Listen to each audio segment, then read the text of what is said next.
everything is a form of vibration. I didn't pass chemistry, so I may mess up these words, but you'll get the concept.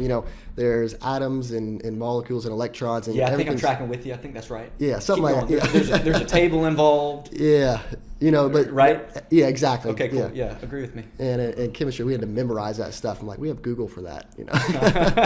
But anyways, everything's vibrating, and so his whole philosophy is, your brain is the same way. It's a receiving station for frequencies.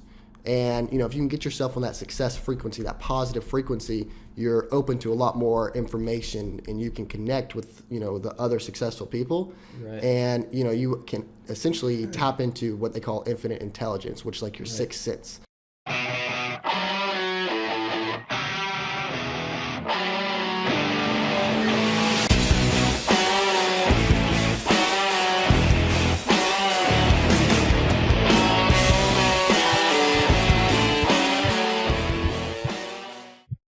Welcome to Generation Giants Podcast. My name is Kyle. I'm here with my friend and basically brother, Matthew Root, here in Charleston, South Carolina. And today we're going to be talking about wealth. We're going to be talking about the wealth mindset, drawing primarily from a book that's influenced both of us, but really influenced you as well, called Think and Grow Rich from Napoleon Hill, which was written, actually, I did very basic Wikipedia research, written in the Great Depression. Yes. Which was extremely applicable then and is extremely applicable now. So I'm excited to get into it. And if this is your first time listening, check us out, Instagram, Facebook, Twitter. We got the video here on YouTube, and we got the audio on Stitcher, Google Play, and iTunes. So Matthew Root, man, thanks for coming on the show. How you doing? I'm doing good. Thank you for having me. I'm excited. Doing good. So Matthew, you are one of the youngest entrepreneurs that I know, doing awesome. And you're so creative. You've been doing things since, how young were you when you first started doing kind of entrepreneurial type stuff? I get that. What are you going to say, 8 years old? Yeah, well, I get that question a good bit. And when I look back, I saw a lot of traits back in like middle school. So probably like 12, 13. Okay. Started out like buying and selling Game Boys and Xboxes and stuff like that. Buying and selling Game Boys? Yeah. I kind of had that going too, because I was doing the Pokemon thing, ripping little kids off at the mall and stuff, and then selling the cards. I relate. I never sold Game Boys, though. I remember in middle school, if anyone needed an Xbox, Game Boy, I was the guy to go to. We might need to explain what Game Boys are to some of our listeners. Conlon, do you know what a Game Boy is? I know what a Game Boy is. Conlon's on it. Okay. Little handheld game. Yeah, it's the little handheld thing that now, I don't even know what they have these days. It's got PS somethings. And it's all on iPhones now. Yeah, it's true. Yeah. Phones have turned into the new. Exactly. Have you started reselling phones? Well, I got to that point, started with like Game Boys, Xboxes, cell phones, computers, started working my way up. And you were in like middle school, early high school at the time? Yeah. Okay. And that led up to cars, buying and selling cars, so. Yeah. Cars are a huge passion of yours. You're on what number now? 20. Your 20th car. 20th and you're car. 20 years old, right? Yeah. 20. One for each year. Yeah. That's right. You started right out of the womb. Yeah. Mom said she had to get rid of her car, and you said, all right, Mama. Yeah. That was your first words. All right, Mama. No, I mean, I've always really enjoyed cars and working on them. So I figured, after the amount of studying I did, I could buy and sell them and make some good profit in high school, and got to drive something new every time. So it was a lot of fun. Yeah. And you primarily use Craigslist to sell them, or is that yep, what all you mainly Craigslist. Do? And you profited pretty much on every single one, right? All but two. All but two. So I figured, 2 out of 20, that's pretty good. Yeah. And let's give an idea to the listeners what kind of cars you're even talking about. I started out with a $400 Toyota Camry.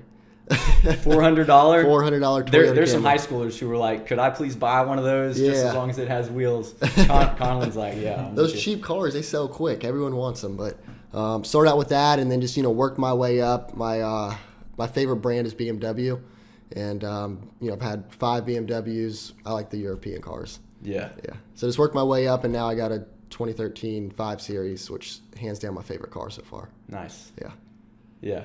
It's been a lot of fun. Yeah, man. You kind of trick them out. You got the leather interior, and you normally do exterior work on them too, right? Or do you work on the engine? Isn't that right? Yeah, I mean, back in high school when I had a lot more time, I would work like on the cars a lot more. But I found if you find a car that's solid but it's just dirty, I'd spend a weekend detailing it like with a toothbrush. Like I'd make it look spotless, and you could get $2,000 more for it just because it was detailed out and look like a brand new car. Where do you think that comes from for you? Your interest in cars and your ability to even do that attention to detail, which I think I agree, is one of your strengths. I really, as you know, like I love adrenaline, action Yeah, you sports. do. So like cars, I like going fast in cars, and I don't know, I've always just been very detail oriented. And so I found a way where I could buy things that I love to drive and also make a profit. And I like working with my hands. Yeah. Yeah. And you really enjoy it too, which is a huge yeah. deal. You kind of found just something you're interested in naturally, and just kind of found a way to also profit off of it. Definitely. And a lot of that comes back to my drive towards entrepreneurship. All started with cars because I wanted to be able to afford, exotic cars, nice cars. And I figured, well, the only way to do that is to make a lot of money. The only way to make a lot of money is entrepreneurship. So that kind of put me down that rabbit hole, and I've fell in love with it since. Yeah. Yeah. That's awesome. And so do you still consider cars kind of one of your side gigs? Not really. Not really? I mean, I use it for marketing now. Okay, yeah.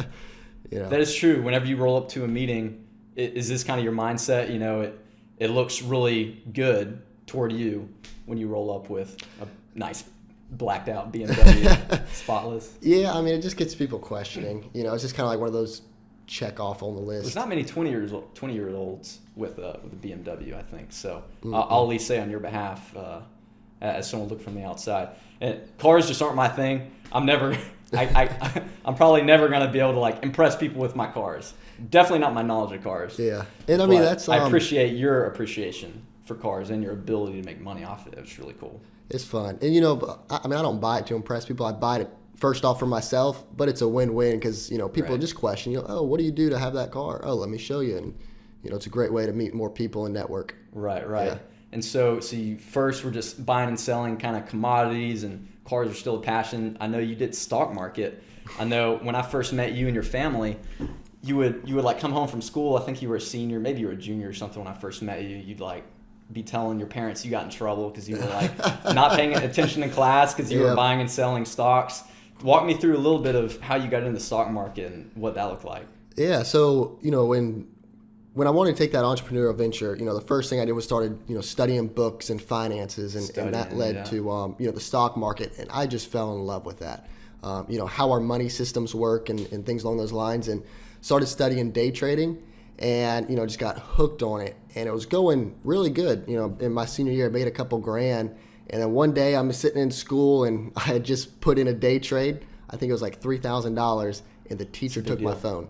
Oh no! And like I'm sitting here in the You're back willing of the class. to like get written up or whatever it takes. I ended up in the principal's office. I'm like, there's $3,000 on the line here, and she took my phone. And so after all that, I only lost like $500 in that trade. But basically, I said, all right, this is too stressful. I shouldn't be doing this in school. So I kind of put that on hold. Yeah.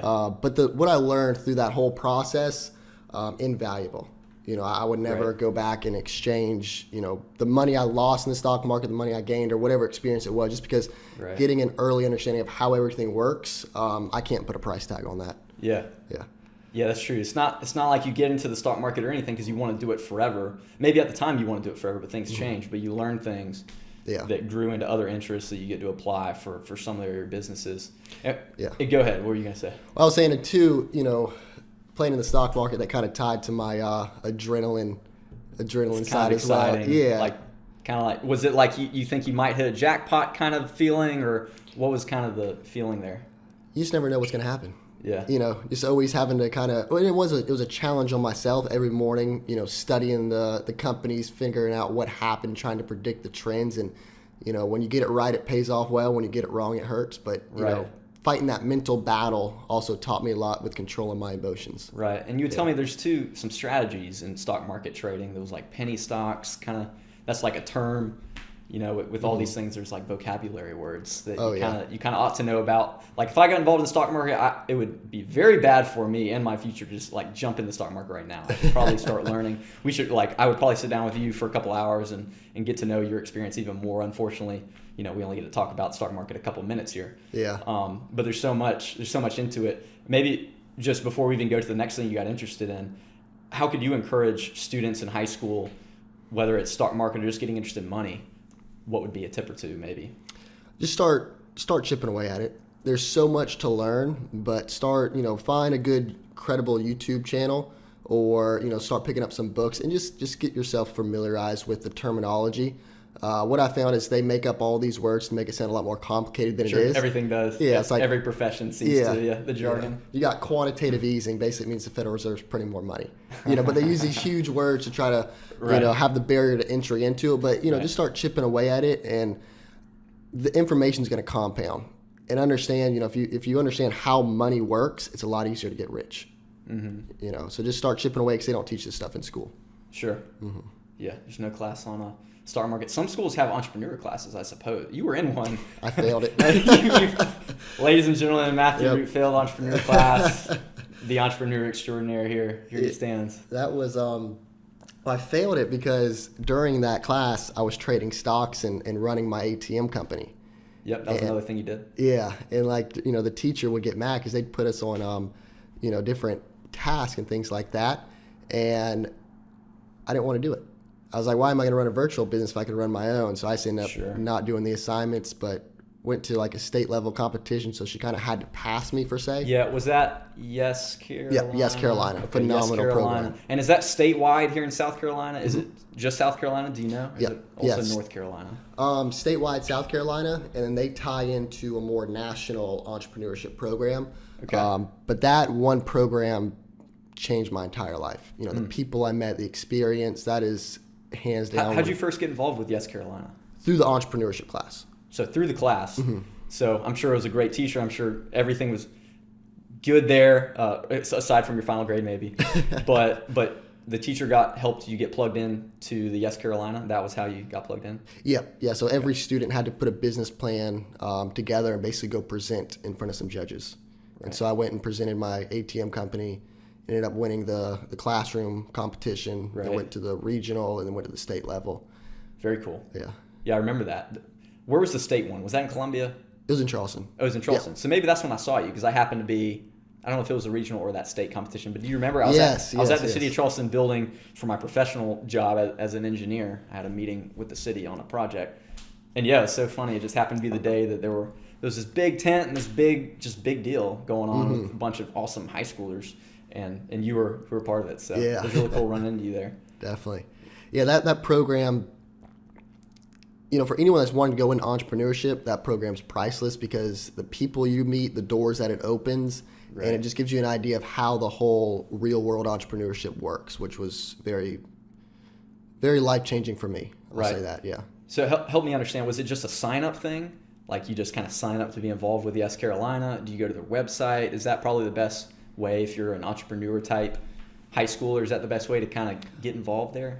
If you're in high school, talk to your entrepreneurship teacher or business teacher and see if there's a way that they have a connection to YESCarolinas. Yeah, that's a good point. Talk to your teachers. They hopefully know, or somebody at your school knows. Yeah, or if not, just go to YESCarolinas, their website, and if you reach out to them, they're always looking for volunteers. And, I volunteer with them multiple times a year just because, being around that community is priceless. Yeah. So definitely reach out to them. We can always use more help. And, entrepreneurship's a lonely path, so anytime you can network with other entrepreneurs, it's going to be a win-win. Yeah, which almost leads into something we're going to talk about later, the mastermind process. Exactly. We're going to be talking about a huge point that Napoleon Hill talks about in his book that you've drawn from. So let's maybe at least talk about terms, maybe entrepreneurship, who it's applicable for, why is it applicable, why is it so powerful, and why is it so powerful for you? Because for me, even the nature of having this conversation, for me is a little bit entrepreneurial because I've got my job. And actually, I love my job, my professional job as an engineer, because I think I've told you we've got 5 core values, one of which is entrepreneurial spirit, which is really cool because, so I get to kind of straddle the fence a little bit. I get to work for a company that has an entrepreneurial spirit as a virtue, which actually there's probably a lot of companies out there. Like your goal is probably to also, you do have employees to some regard in some of your businesses. And if you are an entrepreneur, hopefully your goal is to also create that environment for others to kind of pass it along. So that's why I love entrepreneurship, even though I'm not necessarily doing quite the exact same things you're doing in any stretch of the imagination. Like I said, I'll probably never be able to sell cars or do stock market, but I appreciate it. So let's maybe talk about the terms then, how you see entrepreneurship and who it's applicable for. That's a great question. I haven't really known anything other than entrepreneurship. Yeah, it's just all you've thought about, kind of.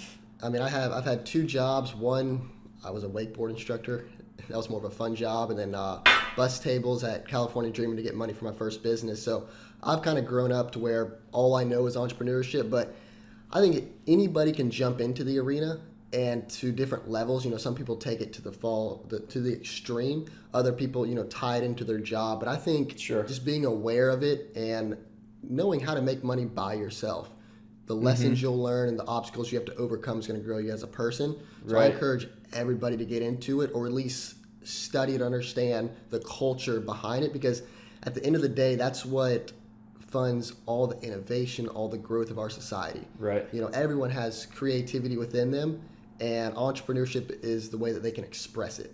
And even if they're in, a job style, if the employer can allow them to, have an entrepreneurial spirit and not be so cut and dry with the rules. Right. You don't feel like you're being managed so much. You get to express who you are and your creativity toward the common goal of the company. Exactly. And nowadays, it is the best time for entrepreneurship. I mean, we have computers. It's kind of a buzzword. It is, and it's getting overused, but everyone can have a little piece of it. And with the technology we have, there's no limits on the information we have out there. I mean, it's just hands down. If you want to get into it, now is the time.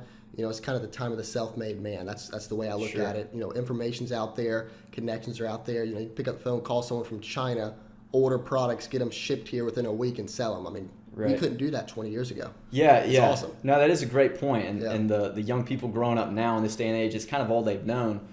And you're a little bit step above, the high schoolers that are looking up to you now. But I can definitely think back of when the internet wasn't so big, and this just creates huge changes in our abilities, to where it's almost like you're limited by your thoughts. Exactly. Right. And that kind of comes into what Napoleon Hill's study is. Even 80, is that 80 years ago? Plus or minus? Yeah. Plus or minus 80 years ago. I think I did that math right. But around that time, if we got calculators now, we don't got to be perfect. That's right, I use a calculator all day. I don't know how to.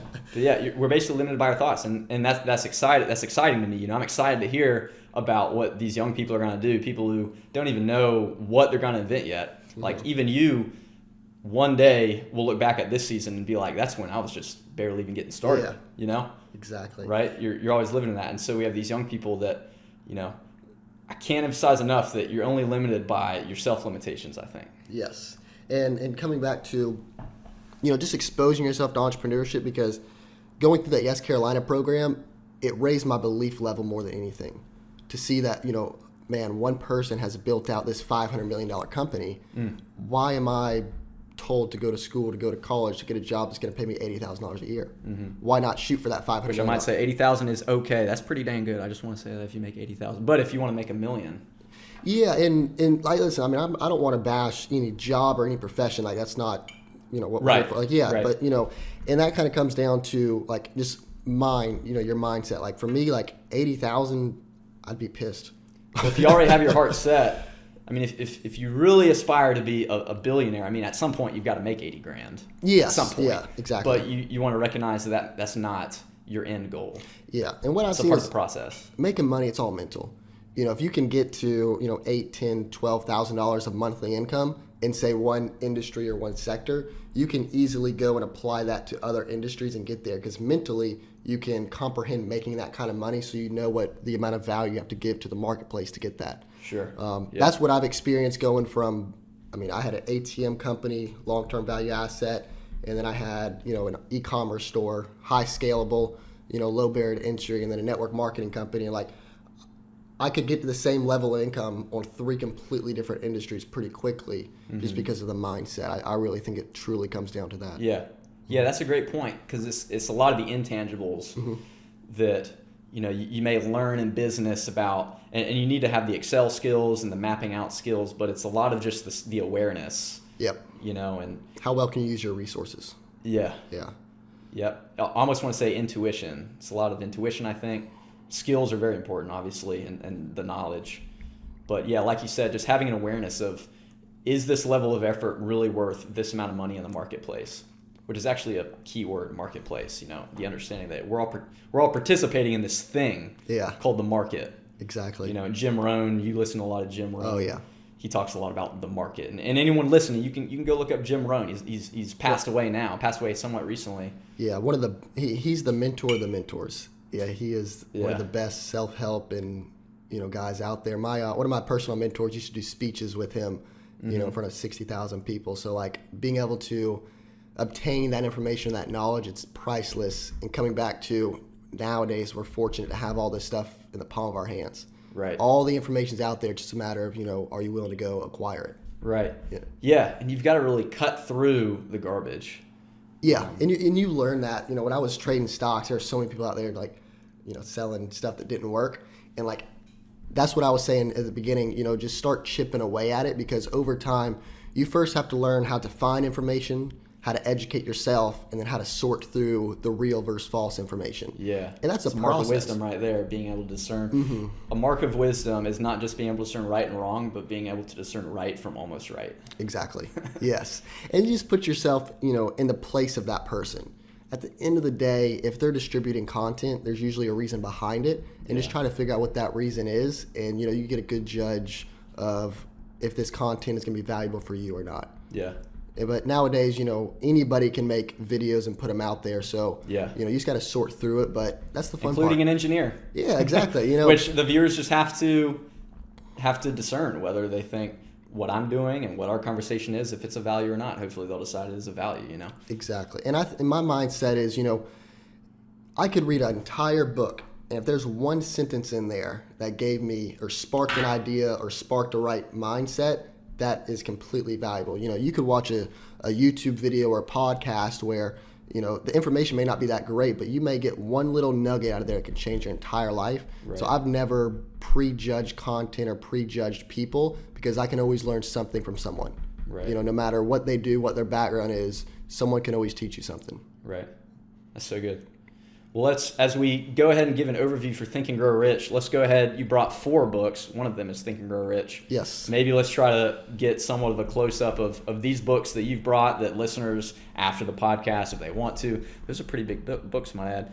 If they want to, they can look them up, or they can add them to their reading list and read them, in the next year or two. I mean, you don't have to, immediately after a podcast or whatever, I have to read this in the next week kind of thing. But what'd you bring? So I brought all Napoleon Hill's writings, Think and Grow Rich, the original edition, Laws of Success. One is Outwitting the Devil. Yeah, why don't we kind of turn it too? Yeah, you can see the titles there. And then the other one is 3 Feet from Gold.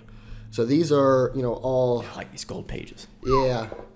So I've read all these. I'm about halfway through the Laws of Success. That's more of a textbook style a book. So, you go back, but... Like the book Think and Grow Rich, for example, I've read that about 52 times now. 52? 52. 52 times? Yeah. Every day I read a chapter of it.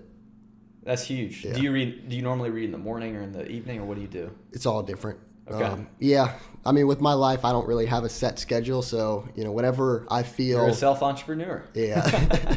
I look for the time of day when I feel like I can absorb the most information. Sure. That's when I do my personal development. Yep. Yeah. But yeah, I mean, reading the books, that's what has really gotten me to where I'm at. And I was dyslexic. I suck at reading. Yeah, growing up, you weren't necessarily the straight A student, right? Oh, it's C's all the way. Yeah. C's all the way. See you later. Yeah, exactly. I outsourced high school and outsourced, that's right. Yeah. But yeah, I mean, I hated school. I was dyslexic. I couldn't read the books. So, when I got out of middle school, we had these AR points. I said, I'm never reading a book again once I leave school. And in high school, barely read anything until I came across the right book. And that's what I think is truly important is, don't prejudge what they make you do in school. Reading all this, excuse my language, but bullshit books, just doesn't bring that much value. It's just the curriculum that's, 50 years old.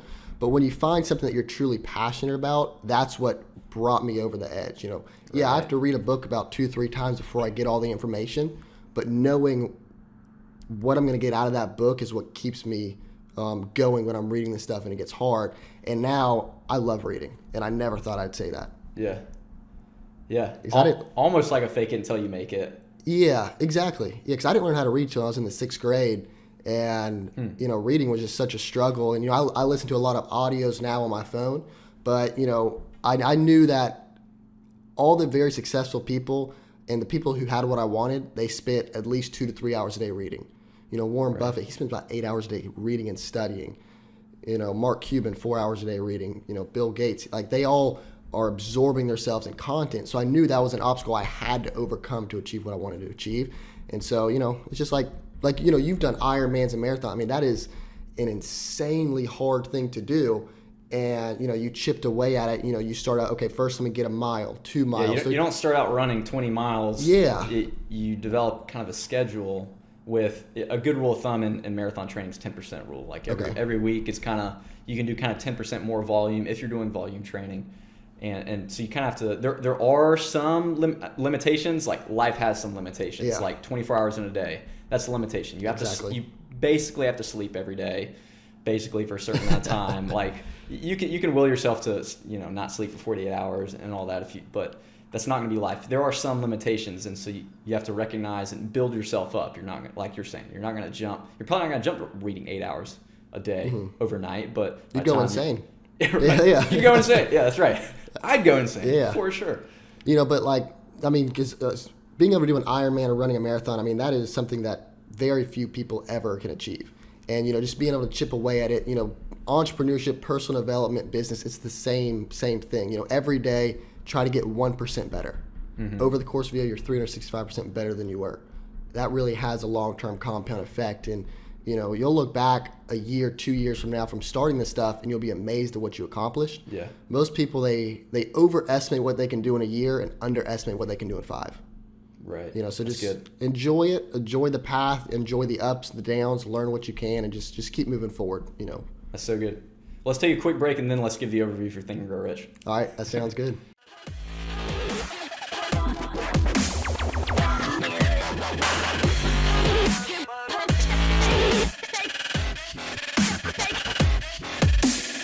And we're back. So overview of Think and Grow Rich.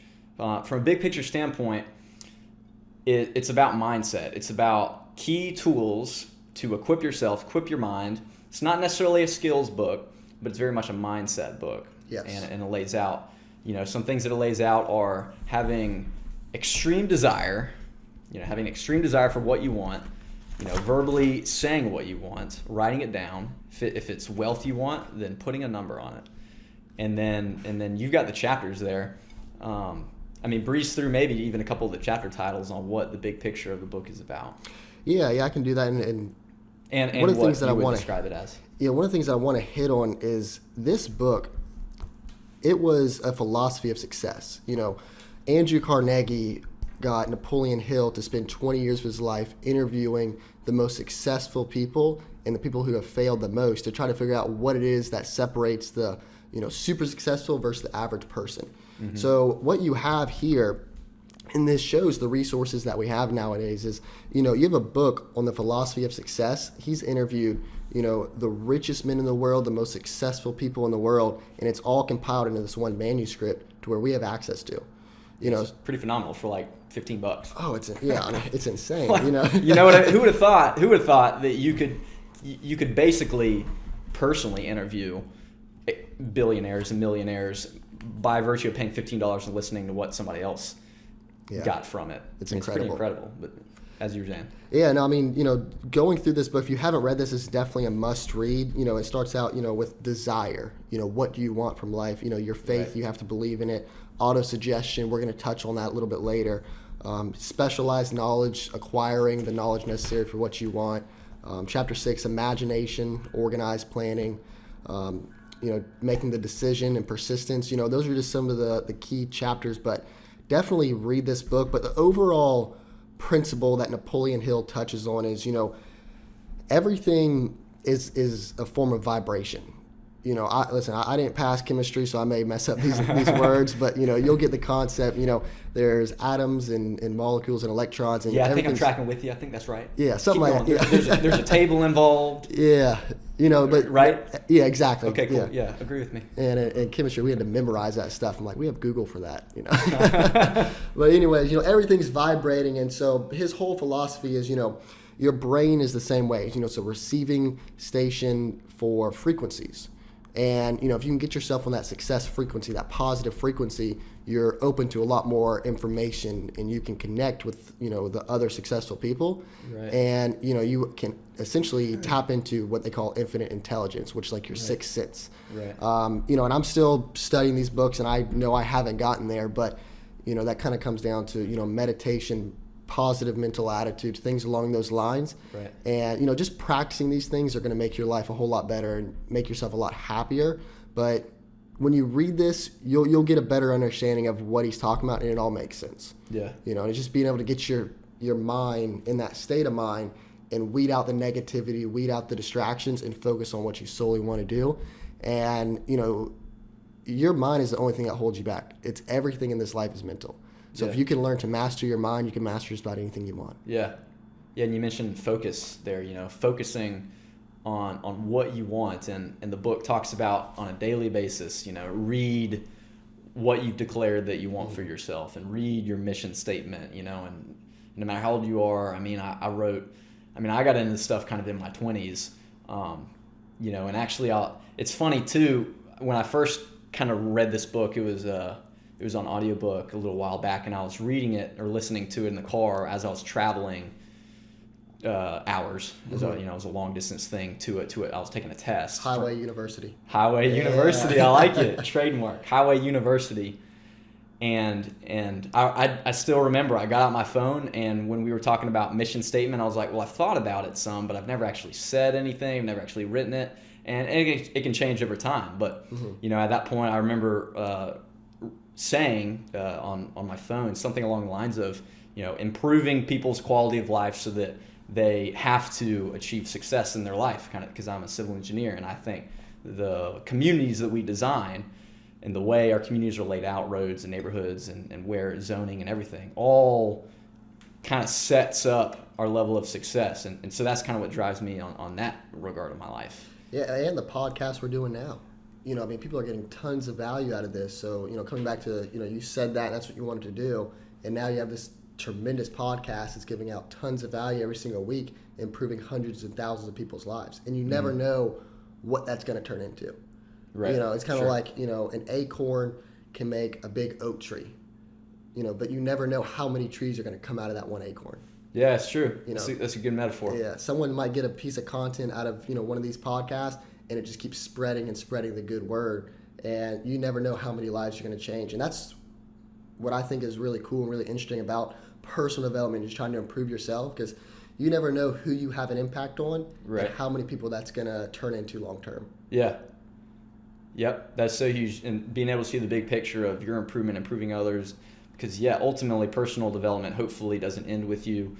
Hopefully the whole goal, the end goal isn't just that you improve, but that you improve kind of the world around you. And that could be your school, that could be your community, your family, your church. For some listeners, you may be the first person in your family to graduate from high school. You may be the first person to graduate from college.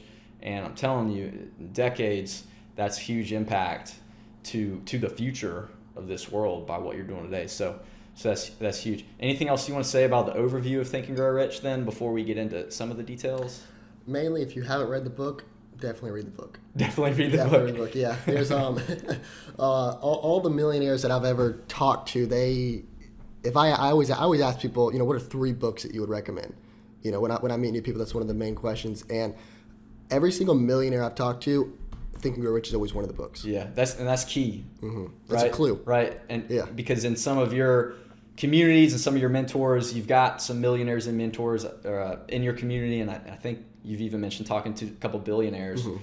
And that is key, because you and your family, you always come back to me telling me, which I appreciate, what you learned from talking to these folks. And that means a lot whenever you ask somebody who's already successful. Yeah. Because we're not millionaires yet, or what, whatever. You may get there before I do. But it's key to get to know how they got there. And like you just said, this is one of the top 3 books. Yeah. And, the book, it's titled Think and Grow Rich. And some people think, it's just monetary. But, this book will allow you to achieve riches in all aspects of your life. It's a mindset and belief book. So, you may not be wanting money. I truly think everyone needs to get rich. just because what you'll learn personally, the amount of people you can impact, always, tenfold. But yeah, and I'll say I think a good point that the culture right now is kind of a weird point where a lot of people try to demonize rich people. They're just making excuses because they're broke. People, right, I'm just saying. Right. People, for some reason, we have this weird top 1%'s evil kind of thing. And maybe some people and corporations are evil because there's evil in the world, and some people that are rich are probably evil. But the vast majority of people work their butt off to get there. Exactly. And I think that we want people to be rich. Yeah, I mean, you get paid in direct proportion to the value you bring to the marketplace. Mm-hmm. So if someone is a multi-millionaire, they had to bring multi-million dollars worth of value to the marketplace. You can't do that by being a bad person. Yes, people have gotten, really wealthy by doing bad things, and they really Robbing publicize banks, what else can we do? Yeah, but at the end of the day, none of that stuff lasts. If you want to build generational wealth, you have to do it the right way by helping other people. Yeah. And the reason why there's probably that thought behind rich people are evil is because, it's like if there's a natural disaster, everyone hears about it on the news because it's so rare that they publicize it. Same thing with, the wealthy people, Bernie Madoff, because there's a bad situation, everybody's going to know about it, and they automatically assume, oh, rich people are bad. Right. But that comes back to lack of education, lack of personal development, lack of understanding. That person was bad. Exactly, yeah. But I think, everyone deserves to get rich, and especially living in America and the resources we have, there's never been a better time. And whatever it is you're trying to do, money will help you achieve more. If you want to bring, good services to the world, the more money you have, the more people you can impact. So, and the challenges you're personally going to go through and the growth that you're going to have, because it's hard. Let's just be real. It's hard to go down this path of entrepreneurship. You're making your own path. There's no end result that's guaranteed, but what you become as a person and the amount of people you can impact, it's priceless. And everyone should go down that path, or at least try it and understand the struggles of business ownership and bringing value to the marketplace. That's good. Well, let's get into at least one. We may have time for two, but let's get into one of the main chapters in the book that's really impacted you, that I found fascinating. The chapter is really fascinating. It's the Mastermind chapter. Yes. So what would be kind of a summary of what the idea of Mastermind is? You're a product of your environment. That's good. Your father, Eddie Taylor, that was one of the first lessons he taught me. He said, Matthew, you're a product of your environment. The people you hang around, you're going to be about the average of those people. Mm-hmm. And, the idea of the Mastermind group is finding a group of people that, have what you want and are going down the same path, and stick with them. And that's, I count a lot of all my success to the mentors and the people that I'm around, because I made it a point to, one, do all the personal development, all the studying, to where when I found that right mentor, that person that I wanted to spend time with, I was educated and I knew the right questions to ask to get their attention, so then that I could get their time. Mm-hmm. And, being involved with those people, it's going to shape your life and change how you act on a day-to-day basis. Because it's going to rub off on you. At the end of the day, we all do the same thing. We all sleep, we all eat, we go do something fun, we all work. Mm-hmm. It's a matter of who are you doing that with, and that's going to be the easiest way to, jump into different, economic levels, social levels in our society. Because coming back to, YESCarolina, that put me in an environment of entrepreneurs who were super successful.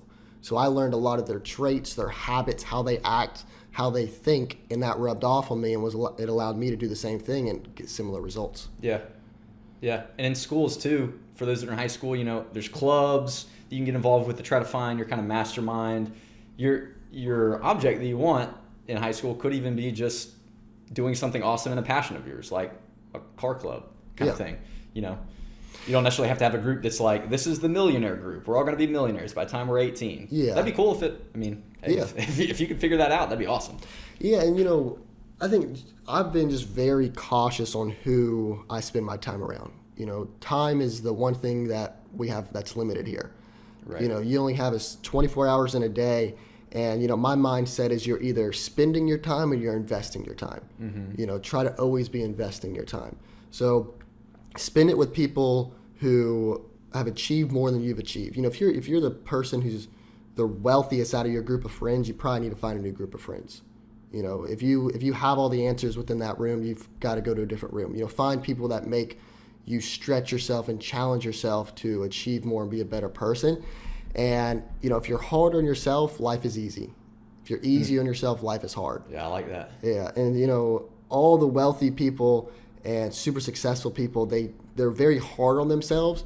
So being in that environment to where that's normal, it allows you to live a very easy life. Mm-hmm. And, that stuff just rubs off on you. So if I can give advice to anybody that's coming up, young, old, want to be in entrepreneurship, just wanting to improve any aspect of their life, is be very cautious on who you allow to take up your time.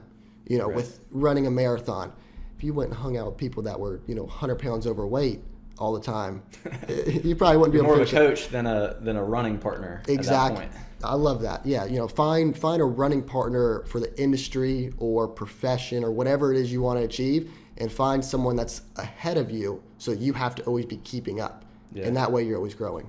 Yeah, that's so good. Yeah, and that's tough too, because whenever you have high goals, it can be tough to find someone that has had even higher goals.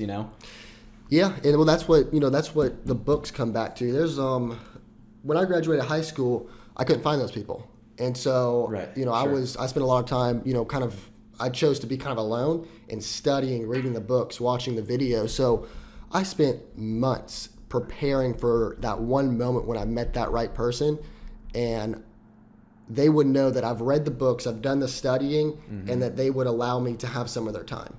A lot of people think, oh, I'm going to come across that right person, but a lot of it's the preparation. What you do in the dark shows in the light. So what are you doing when no one's looking? Are you reading or are you watching TV? That's the key differentiators between success and unsuccessful people, because the compound effect of reading 10 pages a day versus reading or watching 30-minute episode of TV is huge if you stretch that over the course of 5 years. Right. So just, if you can't find those people right now, don't get discouraged. They're going to come, and, it's up to you to build yourself up to attract those people into your life. At the end of the day, we hang out with people and we socialize with people because we think that we can give them value and they can bring us value. So mm-hmm. if you're not in that social circle or economic circle that you want to be in, it's simply because you haven't created the value within yourself. They don't see the value in spending their time with you, so you have to increase your own personal value through personal development, through reading, studying, so then you can be in that group. Yeah. And, some people might say, oh, that's a little harsh, but it's the truth. Yeah. Right.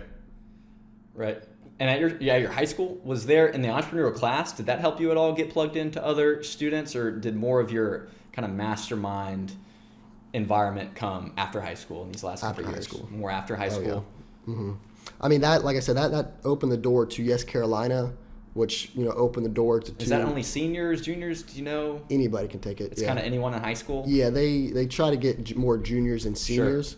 Sure. And I recommend being a senior to take that class, just because, that introduced me to two business partners. And if I was a junior and had to go back to high school, obviously they wouldn't be my business partners. Sure. But that opened up the door to be in that circle of influence of, other entrepreneurs, and creating that new mastermind group outside mm-hmm. of just the normal high school crowd. Yeah. Yeah, that's so cool. And Napoleon even talks about how the mastermind is almost like a third person in the room. Like whenever you're with a friend of yours and you're trying to build each other up, and he talks about how the mastermind is like this autonomous thing that's growing, and it's kind of like your that creative imagination almost kind of coming back into the picture of, you'll have this conversation and you're trying to grow each other, you're spreading knowledge to one another, and then things just start trickling in. Mm-hmm. The mastermind starts also adding information to it. Yeah. Which is a really cool way to think about it, I think. Yeah, and that's, kind of touches on what we talked about earlier, that sixth sense, that, infinite intelligence. When you have people who are all on the same frequency, as he would say, mm-hmm. coming together and studying and talking, ideas start to flow. And, we kind of witnessed that 2 weekends ago. Some business partners of mine, we went up to the mountains, rented out a huge mansion, and we just spent the weekend studying, masterminding, figuring out, okay, what is the next plan for the next year? What are we going to do? And the amount of ideas that were flowing, we were all on the same page. 4 hours would go by and it felt like 30 minutes. And that's because we were just all zoned in and we got a lot done. Right. Focusing, having that common mission is so key. Yes. Yeah. And another cool thing that Napoleon talks about in the book is how America was founded on a mastermind, which I thought was so powerful to hear. He talks about how the founding fathers were like this mastermind group, and it wasn't just 5 people or 10 people. I can't remember. It was like 4 per state, I think. So I think it was like 48 people signed the Declaration of Independence, and that was like the most craziest doctrine at the time. That you're just a group of 48 guys that believe in John Locke and liberty and natural law. And they believed in all these things, and each one of them held to it so strongly. Somehow you got 48 people on the same page. We can't get anybody on the same page in our country today. And not only were they on the same page, they were on the same page about freedom in opposition to the strongest country in the world at the time. And they didn't even have a military. I mean, they were like 13 podunk states with militia, and somehow we won the war against the greatest military on earth. And I thought that was so powerful to think about that, that's our country's heritage, and that's the impact of the mastermind. That, you get a group of guys that are so passionate, and they probably fought in the war, but it's not like they won the war. They led the effort, they signed the doctrine that shook the world, but they led other people to also believe in the ideas of liberty, which was amazing. Yeah. It shows the power of the mastermind group, and when everyone comes together and they have, that one end goal in mind, or that mission that they want to accomplish, when everyone's on the same page, what we can get done is huge. And, that's how our country started, which is... You can defeat the greatest opposition, whatever. Maybe you're not fighting against an army, in the world. Maybe you're fighting against just, your family history or whatever, or you're fighting just against forces, whatever it may be, A mastermind group, it's really a remarkable testament that the mastermind group can have amazing results. And so maybe you need a mastermind of 3 people, maybe you need 30 people. I don't know. Yeah, I mean, I think that's all different on what you're trying to do, where you're at in life. If you can come across, 30 people on the same page, that's awesome. A lot of times it's kind of hard to do in the beginning. So, find to get 30, you need 3 at some point. Exactly. Yeah. And understand the more success you have, the more people you're going to attract into your life. So, start out with 3 people who y'all are all shooting towards the same end goal. And when y'all start accomplishing, getting on that same page, people are naturally going to be attracted to you. Right. And, that's what, comes back to, as long as you keep improving yourself and working on yourself, more doors are going to open, more people of influence are going to come into your life and allow you to, achieve greater goals and, really just live a better life and be more happier of a person. Yeah, that's so good. Anything else on the mastermind then before we'll take another break in a minute and talk about auto-suggestion? Anything else on the mastermind that you wanted to add? The main thing is, just just be very cautious with your time. Think about it, the people you're around determine your happiness, determine your health. It has such an impact on you. So just be very picky on who you let into your inner circle. Your inner circle, right. It's better to go through times and almost be lonely than to bring a toxic person in. And, That's good. Someone probably needed to hear that. Yeah, and that toxic person you may not think they're toxic from the outside, but, if you're super picky and you have super high standards for the people you spend your time with, you'll have a good life. You'll be happy. And understand there's going to be times where you feel like you can't find people that think like you or act like you, and that's fine. Spend that time to improve yourself. And, there's different seasons of life, but really just be very cautious on who you allow to have part of your time because, like I said, that's the only thing that's limited here, so spend it wisely. It's good. We'll take our last break and we'll be back in a minute. All right, sounds good.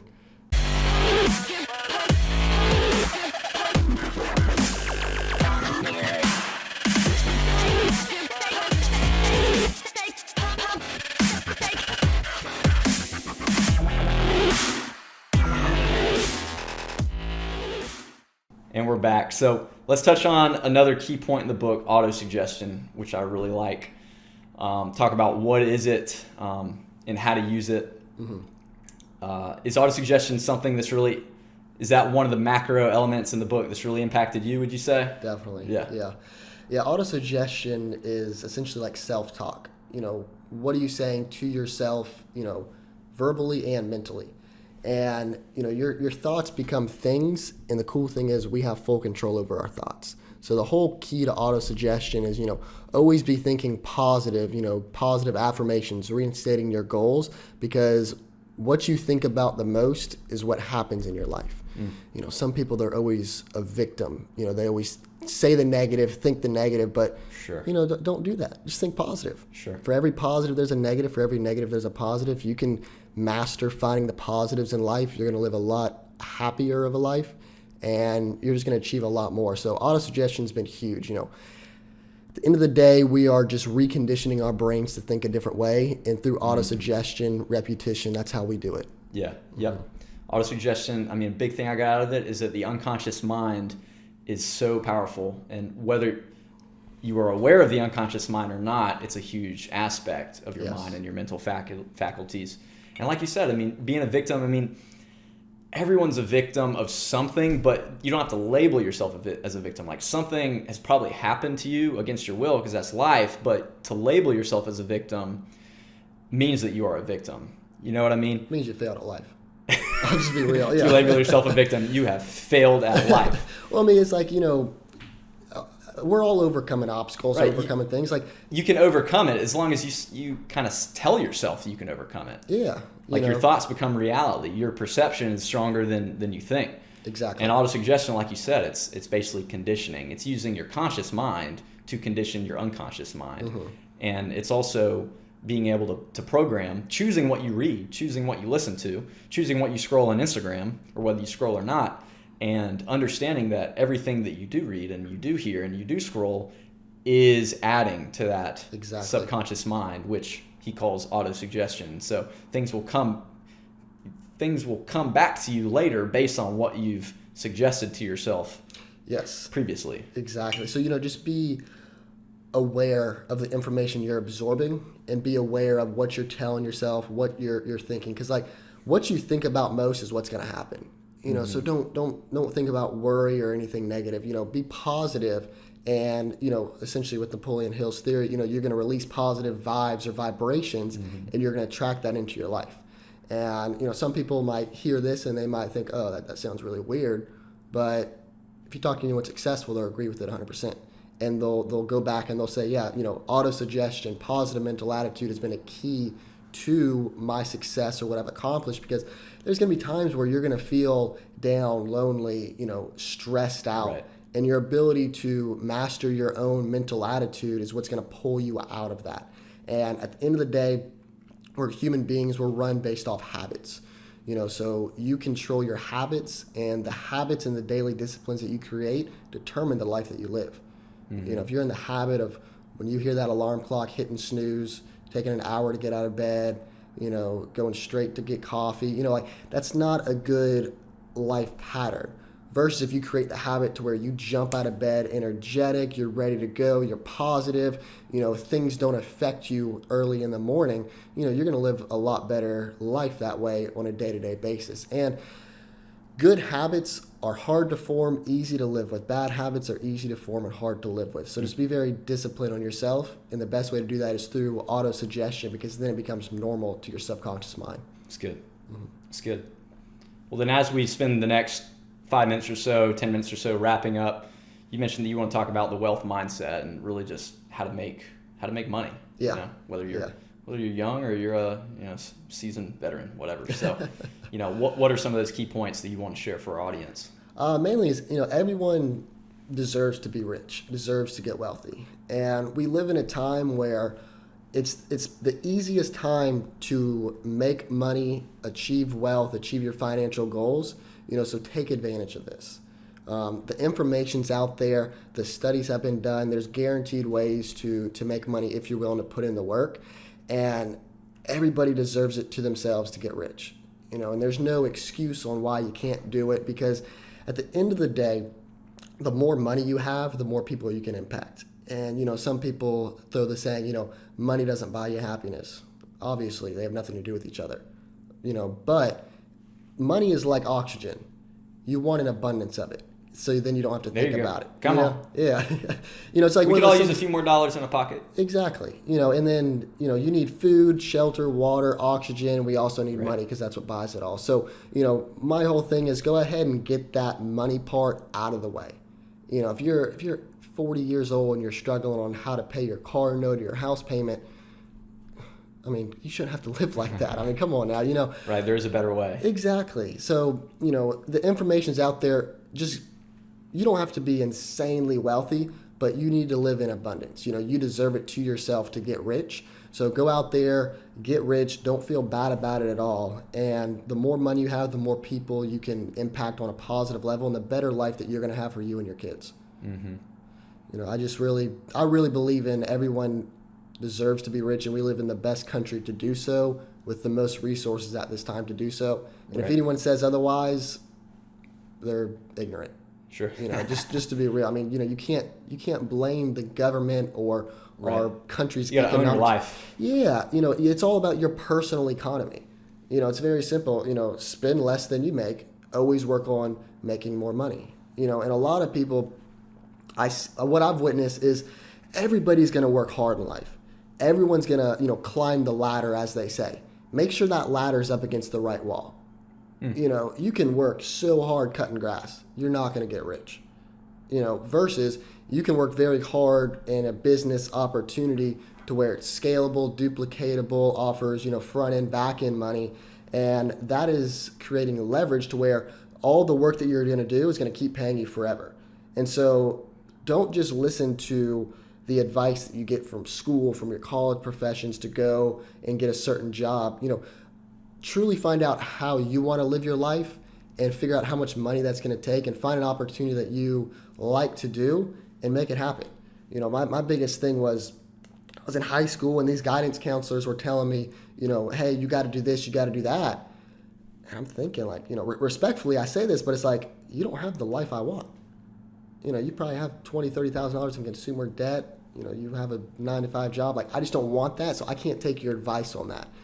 Find the advice from the people who have what you want and take that advice and run with it. Because at the end of the day, if you can take the stress of money out of your life, life becomes a lot more fun.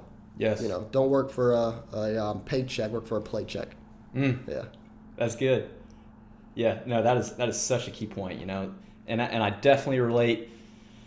It's my track. I had to get a degree to go into engineering, and I love engineering. It's part of my passion. And yeah, my life is a lot better because of the paycheck that an engineering profession gives. Now, is it $1 million? Absolutely not. I think, I do a monthly budget thing, and, if you include whatever I do a month right now, I think 200 in savings, 200 in emergency. I'm drafting 100 or 2 for this, which is another thing Jim Rohn talks about, investing in side passions. And then my mortgage right now, they still think I'm paying 6% on my property tax. So once they figure out once it's 4% again, I'll make another $200 or $300 a month. But it's like $3,800 is like all in all, which includes my savings, money that gets drafted, transferred, and everything. And $3,800 a month, if I'm doing that math right, which also includes 401k getting withdrawn and taxes, which I'll get a lot more back from my taxes at the end of the year. So, and that's one thing I want to touch on. Study money. Study economics. If you understand how money works, how it flows, it's a lot easier to win this game. Taking advantage of the tax write-offs. If you don't own a business in America, you're missing out on the American dream. Mm-hmm. Join a network marketing company. Don't do anything. Just take advantage of the home-based business write-offs. You'll save thousands on your taxes. Just use those resources and those loopholes that are out there because they're made to be used, and it's all just self-discipline. I love playing around with like a compound interest calculator. Let's do a little. If you got $10,000 right now saved, say you can earn. Yeah, my 401k is going to make me a millionaire. It's like the math is already kind of done. Exactly. And with inflation though, I truly believe by the time we get to the retirement age, millionaire is going to be the new middle class. So we kind of have to go the extra mile. But $10,000, 7% interest compounded over 40 years, adding $500 monthly. That puts you at $1.4 million after 40 years. So can you put $2,000 a month in there? That puts you at $5.1 million. Which actually, since we're touching on 401ks, if you're 18 or around 18, go ahead and put in $500 or some odd amount of money into a 401k, and you will make more money if you don't put anything in, except for that $500 when you're like 18, as opposed to if you start when you're 25 or 30. Yes. And you put in thousands of dollars. Yep. Go look up the chart. Yeah, max out, your Roth IRA, things like that, and it's just the principle of compounding. They say it's the eighth wonder of the world. So understand, you can compound wealth, health, personal development, anything along those lines. But just if you understand how money works, how to pay less taxes, how to earn more money, you're going to live a good life. Mm-hmm. That's great. Well, final thoughts, final skills, maybe you even want to touch on, habits. What are some of your final thoughts? Final thoughts for this is, always be a student. Always be learning more. A lot of people, they go through life and they'll say, I've had 21 years of experience in this industry. 20 years of experience or 1 year of experience repeated 21 times. Sure. It's like, always just be reading the books, getting more content, because at the end of the day, we're in the information age now. So it's whoever has the newest, the best information can make the best decisions. And just be hard on yourself, be disciplined, and, go out there and just get rich. I mean, it's not hard to do. It just takes persistence. It takes self-discipline. And the person you will become along that journey, you're going to be very satisfied with yourself. I'll tell you that. Right. Yeah. Right. Yeah. Yeah. Who you become in the process is so important. Mm-hmm. Because you don't make money, you attract it. If you can create $1 million worth of value, you can be a millionaire. So you need to make yourself worth $1 million of value based on the information, the skills that you have and how you can distribute those skills. And what's great with our economy now is, you don't need to know everything yourself.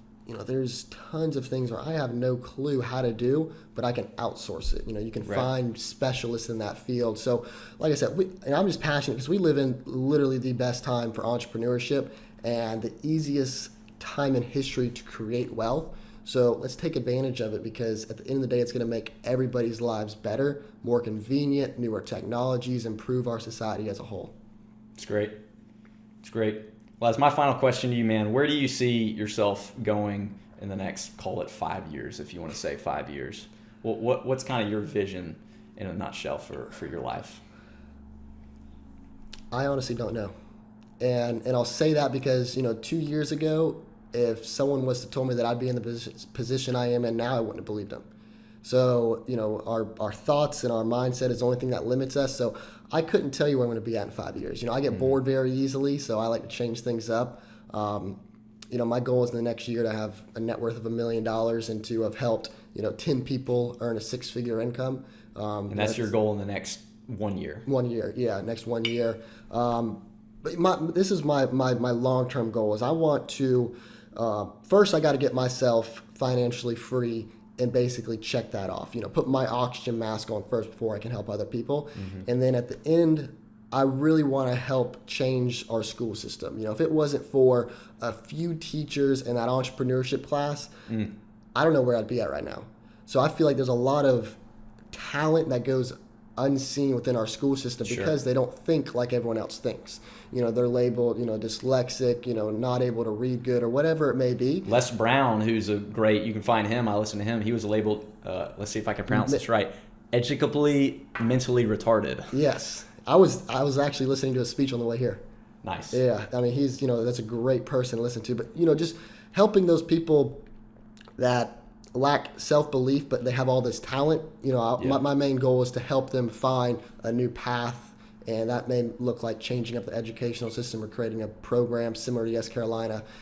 End goal, that's what I want to do, in life. That's good. So, first got to get myself set. I love business, my passion, and then see how many people I can help from there. That's great. That's awesome, man. Well, this has been awesome. As we wrap up, plugs, shout outs, where people can find you, what do you want to put out there?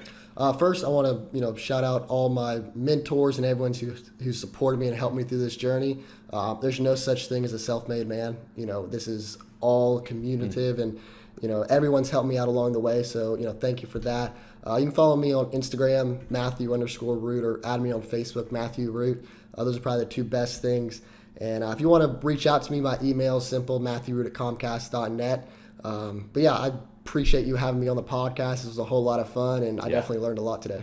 We were meant to live for so much more, and we lost ourselves.